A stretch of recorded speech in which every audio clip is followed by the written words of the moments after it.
블랙박스가 굉장히 핵심적인 증거를 할 수 있는데 이 블랙박스는 설치가 되어 있었습니다. 그런데 어떤 그 상황이 녹화되어 있는 것은 SD카드에 저장이 되게 되는데 이 SD카드를 김호중 씨가 파손한 것은 아니고요. 지금 소속사의 이야기에 따르면은 김호중 씨의 매니저 또 운전을 했다고 자수한 그 매니저도 아닙니다. 또 다른 매니저가 사고 현장에 가서 자의적인 판단으로 그 SD카드를 없앴다 이렇게 얘기를 하고 있거든요. 지금 차량이 두 대였던 것 같습니다. 그죠? 유흥주점에서 지금 대리기사 불렸던 것은 지금 김호중 씨의 검은색 승용차였고 그 다음에 지금 사고를 유발시킨 이 차는 흰색차. 흰색 SUV였던 거죠. 예. 그리고 우리가 지금 가장 관심이 있는 것이 유흥주점에서 술을 먹었느냐 그거를 메모리 칩을 통해서 한번 확인해 보려고 하는 거 아닙니까? 예. 그렇다고 본다면 검은색 지금 차량에 대한 메모리 칩을 빨리 또 확보를 해서 그것도 보자. 보게 되면 장관 기자, 일단 어제 소속사에서 김호중 씨가 음주가 아닌 공황장애다 이렇게 주장했다고 저희가 말씀드렸는데 사고 직후에 누군가하고 통화하는 김호중 씨 모습이 포착이 됐습니다. 네, 그렇습니다. 이게 잘 봐야 할게요. 소속사 대표는 이 사고를 낸 건 운전 미숙이고 사고 후에 대처를 잘 하지 못한 게 공황장애 때문이다라고 했는데요. 영상으로 한번 보시겠습니다. 네, 이곳은 사고 직후 현장에서 200m 정도 떨어진 곳인데요. 예. 김호중 씨가 차에서 내려서 이 한 손은 주머니에 손을 넣은 채 또 골목길을 서성이면서 누군가와 통화를 하는 모습입니다. 네, 저렇게 걸어가고 있죠. 걸어가면서 통화를 누군가와 계속하면서 이곳을 좀 빙빙 도는 모습이 CCTV에 포착이 됐습니다. 사실 저 모습이 공황장애가 온 모습인지 아닌지 판단할 수는 없지만 그렇죠. 김호중 씨 측 관계자는 김호중 씨가 2020년부터 공황장애 증상이 있어서 병원에 주기적으로 다닌 경험이 있다라고 했거든요. 자, 그런데 이 실제 공황장애나 공황 발작이 오게 되면 흉통이나 공포, 질식할 것 같은 느낌 등이 오는 것으로 통상적으로 저희는 알고 있는데 어제 김호중 씨의 모습은 이 소속사 대표가 말한 것처럼 공황이 온 모습인지 아니면 크게 당황한 것을 공황이라고 표현한 것인지는 좀 헷갈리는 게 사실입니다. 그래서 전문가의 목소리 준비했거든요. 들어보시죠.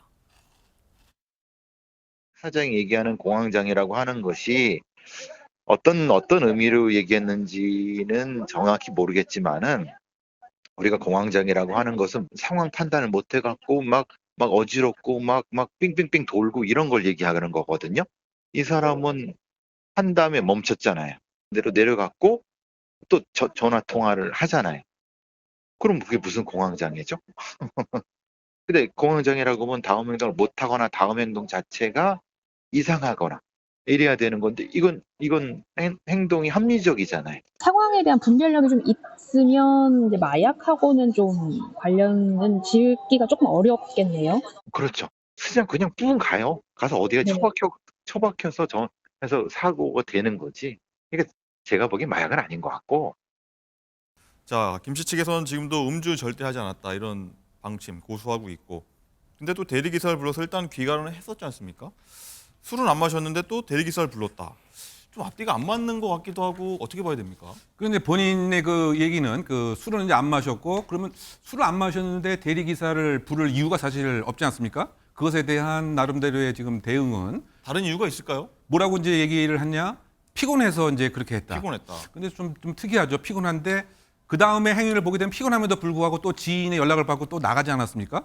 그래서 그런 점들이 상당히 석연치 않은 이런 점이고요. 그래서 저는 이 대목에서 그러면 저 차량 안에 있었던 블랙박스 메모리 칩을 빨리 지금 경찰이 확보해서 네. 저 상황을 한번 확인해 보는 것도 좀 중요할 것 같습니다. 그리고 대리기사의 참고인 조사도 함께 이루어진다고 한다면 저 상황에서 과연 음주의 여러 가지 정황들도 참고인 진술을 또 확보할 수가 있기 때문에 네. 그래서 아마 그런 목적인가는 모르겠지만 지금 김호중 씨에 관련된 압수수색이 또 어제 저녁에 자택 주변에서 이루어진 것 같은데요. 네. 즉 요약하게 되면은 대리 기사를 피곤해서 불렀다고 하는 이런 점은 정말 석연치 않은 그런 대목이 아닌가 해석해 보는 것이죠. 자, 임주혜 변호사님. 네. 자, 대리기사를 조사해 보면 알 수 있다고 의견 주셨는데 사실 측정기가 대리기사 갖고 있는 건 아니지 않습니까? 냄새를 맡거나 이런 건데 참고인 조사도 좀 경찰 측에서는 반영을 합니까? 어떻습니까? 그렇죠. 이 부분이 굉장히 어려운 것이요. 이제 음주로 어떤 처벌을 받으려면 이제 구체적인 음주 수치가 사실은 필요합니다. 예. 그러니까 0.03%뭐 이런 식으로 측정 당시를 기준으로 해서 어떤 수치라는 그런 근거가 필요한데 지금 일단 김호중 씨가 17시간, 그러니까 사고 발생으로부터 17시간이 지나서야 경찰에 이제 직접 이제 출두를 했고 그 당시 음주 측정에서는 이미 이제 음주가 발견이 되지 않았기 예. 때문에 사실 이런 우리가 정황 증거들을 지금 찾아보고 있는 그런 수순을 밟고 있거든요. 진술로는 그게 뭐 효력이 없습니까? 그러니까 입증이 어려울 수가 입증이 있는 거죠. 없다. 그러니까 대리기사를 불렀다. 근데 대리기사가 굉장히 뭐 술 냄새가 많이 났다. 술을 만약에요? 마신 것 같았다. 예. 이런 부분이 있었다면은 음주를 뒷받침해 줄 수 있는 하나의 증거로선 되겠지만 대리기사를 불렀다는 것만으로 바로 음주가 입증이 되고 있는 것은 아니거든요. 그렇기 때문에 좀 더 전방위적인 조사가 필요한 상황입니다. 예. 네, 우선 처음에 기획사 측에서 처음에 김호중 씨가 술을 안 마셨다 이런 얘기를 했다가 나중에는 술잔은 입에 댔다고 했죠. 네. 이제 말이 계속 바뀐 게 이 소속사에 따르면 총 5명과 유흥주점을 방문을 했기 때문에 이 중 누군가가 향후 김호중 씨가 이 술을 먹더라라고 진술을 하거나 아니면 진술을 바꿀 가능성이 있기 때문에 이 술잔을 입에 댄 건 맞다라고까지 인정을 한 것으로 보입니다. 자, 그러면서 소속사 대표는 김호중 씨는 술이 아닌 특정 음료를 마셨다고 했는데요. 제가 오늘 새벽에 직접 김호중 씨가 갔던 유흥주점에 방문해서 한번 물어봤습니다. 갔습니까? 네. 그 뭐 술도 있고 한데 차도 혹시 여기에 제공이 되나요? 저희는 원래 없죠. 뭐 사다 달라면 편의점에서 사다 줄 수도 있죠. 없어요. 원래는 가게에 기본적으로. 이 술집에서는 그 특정 음료는 처음에 이 술판을 깔아준다고 하지 않습니까? 이 술을 제공할 때 이 음료는 제공하지 않고 이 음료가 애초에 이 술집에도 없다고 합니다. 아, 원래 없었다. 그렇습니다. 뭐 편의점에서 사줬을 가능성은 있겠죠. 그 특정 음료를 원했다면. 어쨌든 이 유흥주점에는 애초에 그 특정 음료는 없다고 했고요. 자, 그리고 오늘 제가 새벽 4시에서 5시 사이에 이 곳을 한번 방문을 해봤는데요. 이 그 시간이 제일 바쁜 시간이다. 이렇게 주점 관계자가 말을 했습니다. 새벽 4시가 제일 바쁜 시간이다. 네, 오늘 새벽이 사실 목요일 밤에서 금요일 오전으로 넘어가는 시간인데 정말 생각보다 손님들이 굉장히 많았고요. 이 집에 가려는 사람들이 이 자신의 이 차량을 기다리고 있는 모습을 봤습니다. 이 차량들이 대부분 이 슈퍼카 아니면 고급 외제차가 대부분이었고 이 주점 위치가 청담동에 있어서 이 겉으로 봐도 굉장히 좀 고급스러운 분위기였습니다. 일단 임재 변호사님, 일단 중요한 문제가 증거인멸 문제 아니겠습니까? 저희가 계속 뭐 메모리 카드 얘기를 계속 했었는데 김호중 씨 측에서는 일단 이 메모리 칩을 좀 파손했다. 좀 이런 입장입니다. 없다. 메모리 칩이 지금. 그렇죠. 이 사고 당시의 현장 상황을 가장 잘 확인할 수 있는 것이 그 차량에 설치되어 있는 이 CCTV와 같은 블랙박스죠. 이 블랙박스가 굉장히 핵심적인 증거를 할 수 있는데 이 블랙박스는 설치가 되어 있었습니다. 그런데 어떤 그 상황이 녹화되어 있는 것은 SD카드에 저장이 되게 되는데 이 SD카드를 김호중 씨가 파손한 것은 아니고요. 지금 소속사의 이야기에 따르면은 김호중 씨의 매니저 또 운전을 했다고 자수한 그 매니저도 아닙니다. 또 다른 매니저가 사고 현장에 가서 자의적인 판단으로 그 SD카드를 없앴다 이렇게 얘기를 하고 있거든요. 그런데 지금 어제 전격적으로 이제 압수수색이 단행되기도 했지만 이렇게 SD카드를 없앴다라는 표현이 나오고 있는 상황에서 그 SD카드 그대로 뽑아서 뭐 사무실이나 자택에 두었을 리는 사실 만무하거든요. 그럴 것 같습니다. 그러니까 완전히 파손해서 이미 버렸거나 그러니까 어째 다시 복구할 수 없을 상태로 만들어놨을 가능성이 훨씬 더 높아 그럼 처벌 보이기 안 때문에 됩니까? 그렇지는 않죠. 지금 이건 당연히 이 증거 인멸 혐의도 문제가 될 수 있고요. 이 블랙박스 영상이 있었다면 다른 혐의들이 입증하는데 좀 더 수월할 수는 있었을 것 같습니다. 왜냐하면 이 그날 당일의 동선을 확인하는 것이 가장 지금 중요한 상황인데 이 SD카드의 뭐 경우에 따라서는 그 전후 통화 내용 같은 것들도 녹음이 되어 있을 수 있고 그 안에서 차 안에서 일어났던 일들에 대해서 확인이 가능했을 텐데 그 부분은 지금 좀 아쉽지만 또 압수수색으로 인해서 이 SD카드가 발견될 확률도 매우 낮다고 보여지긴 하는데요. 그렇지만 이 부분 증거 인멸로서 별도로 문제가 될 수는 있고요. 그리고 뿐만 아니라 다른 정황 증거들이 더해진다면 이 SD카드가 없더라도 다른 혐의점이 입증은 가능할 것으로 보입니다. 예. 자, 시청자 여러분은 어제부터 쭉 김호중 씨 사건이 조금 대중적 관심사라 쭉 관심 있게 지켜보고 계실 텐데 자, 이런 상황들을 보면 김호중 씨를 이제 소속사가 지키기 위해서 사활 걸고 있다. 이렇게 판단한 분들도 꽤 계실 것 같고 아니면 뭐 김호중 씨 측 입장에서 이것이 다 맞을 수도 있는 것이지만 저희가 어쨌든 찬찬히 하나씩 들여다보겠습니다.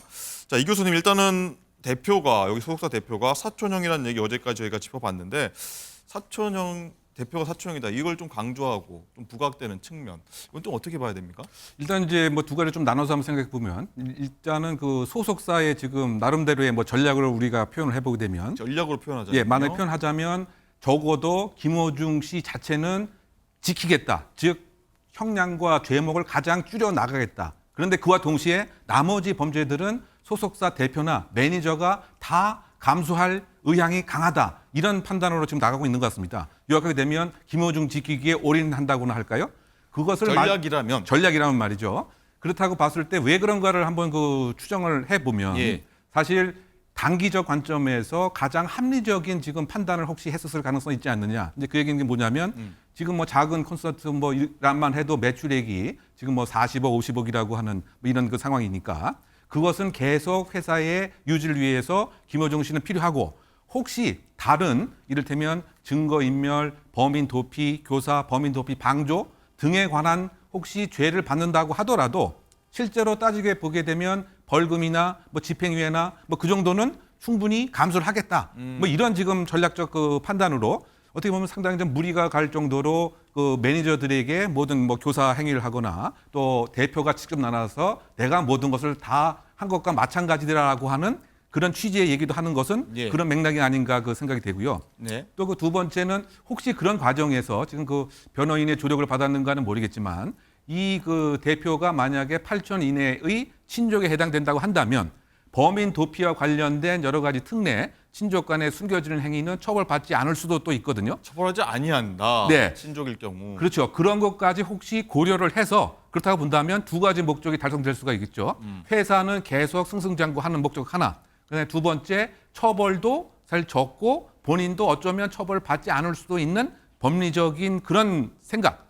이것이 그 핵심적인 목적이 아닌가 이런 생각이 되고요. 네. 그리고 아까 저는 그 메모리 칩과 관련돼서 하나 조금 더 강조하고 싶은 짧게 그 말씀을 드리면 지금 차량이 두 대였던 것 같습니다. 그죠? 유흥주점에서 지금 대리기사 불렸던 것은 지금 김호중 씨의 검은색 승용차였고 그 다음에 지금 사고를 유발시킨 이 차는 흰색 차. 흰색 SUV였던 거죠. 예. 그리고 우리가 지금 가장 관심이 있는 것이 유흥주점에서 술을 먹었느냐 그거를 메모리 칩을 통해서 한번 확인해 보려고 하는 거 아닙니까? 예. 그렇다고 본다면 검은색 이 지금 차량에 대한 메모리 칩을 빨리 또 확보를 해서 그것도 보자. 예, 보게 되면 사실 저 SUV 흰색 메모리 칩 보는 것과 동일한 효과가 있겠죠. 그래서 아마 저 수사기관도 그것에 좀 착안하고 있지 않을까 생각해 봅니다. 수사 방향도 한번 설명해 주셨고요. 이게 광고계 그리고 방송계까지 영향을 미치고 있다. 이것이 막 좀 심상치 않다. 이런 얘기 나옵니다. 그렇습니다. 김호중 씨가 지금 광고 모델로 활동하는 한 홈케어 브랜드가 있는데요. 여기 홈페이지에 올렸던 김호중 씨의 사진이 이제는 사라졌습니다. 또 방송가에서는 방송 예정이었던 김호중 씨의 분량을 최대한 지우고 있는데요. 김호중 씨가 출연하는 KBS 한 예능 프로그램은 김호중 씨 방송 분량 최대로 편집하기로 했습니다. 뿐만 아니라 국내 구호단체는 김호중 씨 팬클럽이 어제 기부한 금액을 전액 반환을 했는데 사회적으로 무리를 일으킨 공인과 관련된 기부금 수령은 매우 곤혹스럽다라고 입장을 밝힌 상태입니다. 예. 임재 변호사님, 일단 네. 뭐 방송 그리고 광고계가 일단은 굉장히 좀 영향을 많이 받고 있는 그런 난감한 상황인데 뭐 그만큼 여론에 굉장히 방송 광고계가 민감한 거겠죠. 그럴 수밖에 없습니다. 현재 이번 사건 관련해서 김호중 씨가 받고 있는 혐의가 크게 세 가지로 볼 수 있는데요.